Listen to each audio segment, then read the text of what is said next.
you following your favorite fitness YouTuber's diet is, without you noticing, killing your testosterone and your gains. About 80% of fitness YouTubers that you watch are on steroids, and most of the other 20% is that they have the top 1% genetics, and a lot of the time is they have the top 1% genetics combined with steroid use. And I'm later going to tell you why me telling you that plays a key role in this video.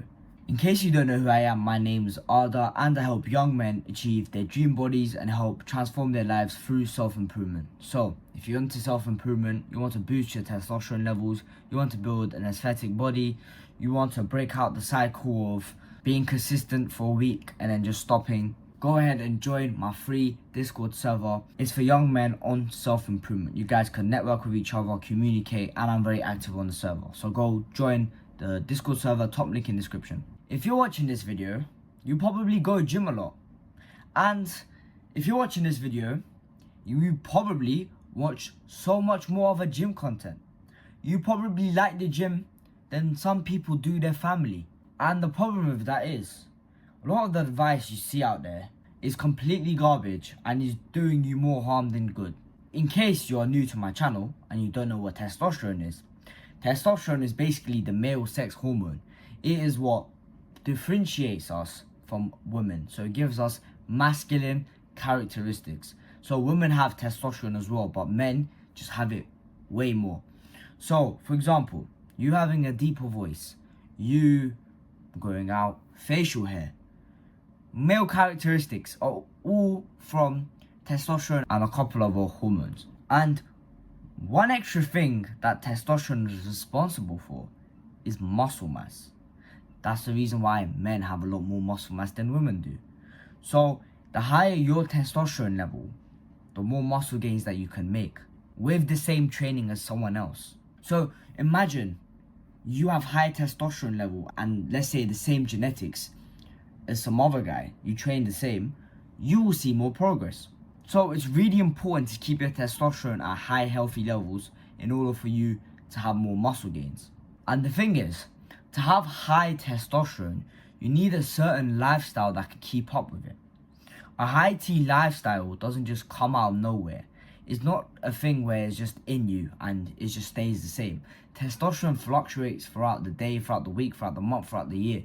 And if you're not doing shit to keep that up, then it's going to get lowered. And one of the most key parts in keeping your testosterone high is actually your diet. You need specific micronutrients like zinc, choline, boron, magnesium. I could go on and on and on. So you need your micronutrients from food. You need the correct macros. You need the correct carbs, protein, fats. You need to eat the right amount of calories. If you're in a too big of a deficit, then guess what happens? Your T gets fucked up. If you're too big in a surplus and you get too fat, your testosterone gets converted into estrogen. So having high testosterone is already hard in that of itself. And the problem is, most bodybuilding foods don't have the criteria that I mentioned, which means if you have lower testosterone from your diet, therefore leading to less muscle gains. What is the bodybuilder diet and why is it bad for testosterone? And another question people ask, well then Arda, if it's bad for your testosterone, then why does a bodybuilder see more muscle gains when they follow that diet? A bodybuilder diet consists of chicken breast, rice, tuna, low-fat cottage cheese. Now, do you see what's common in every single one of those foods I mentioned? It's low in fat. Without fat, your body can't make the hormones. It can't make testosterone and it can't make most of the other hormones. Testosterone is synthesized from cholesterol. So cholesterol is the precursor to testosterone. So what that means is without cholesterol, you're not getting your deep voice, you're not getting the muscle gains, you're not having facial hair. And how do you think we get cholesterol? From high fat foods. You don't get cholesterol from fucking protein. Well, obviously with protein foods you do, the ones with high fat, but that's not the point.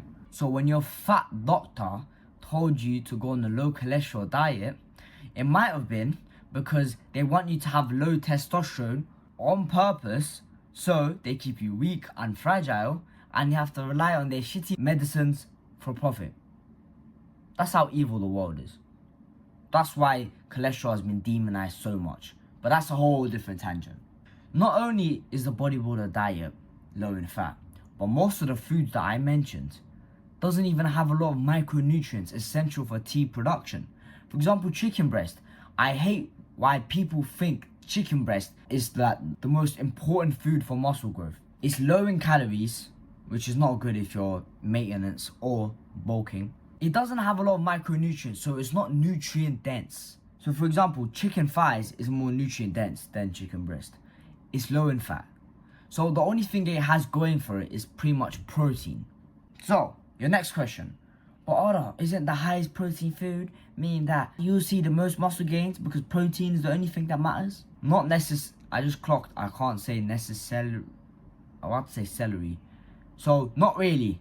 So, we need high testosterone to make more muscle gains. So, we need fats, carbs, and protein. I'm not saying protein is not important. But to answer the question, the second question in the beginning of the video, bodybuilders are injecting steroids, right? They're injecting TRT or whatever the fuck it is. So they have pretty much unlimited amounts of testosterone because they're injecting that shit. Their body is not making testosterone, so they don't give a fuck about optimizing testosterone. They don't give two shits because they're injecting it.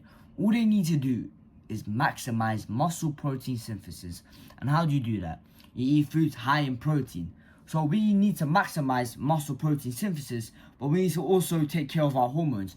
They don't need to take care of their hormones. They already got that in check. So that's why they eat all of these foods that I mentioned are just high in protein. That's the only thing that they need. So they could cut out a complete macronutrient and get away with it, but you can't. I guarantee you, stop eating fat for 2 days. You're gonna feel like shit. So yeah, that's been the end of the video. If you want to watch more content like this and get educated on hormones and muscle gains, go subscribe and join the free Discord server. I'll see you in the next video. Bye.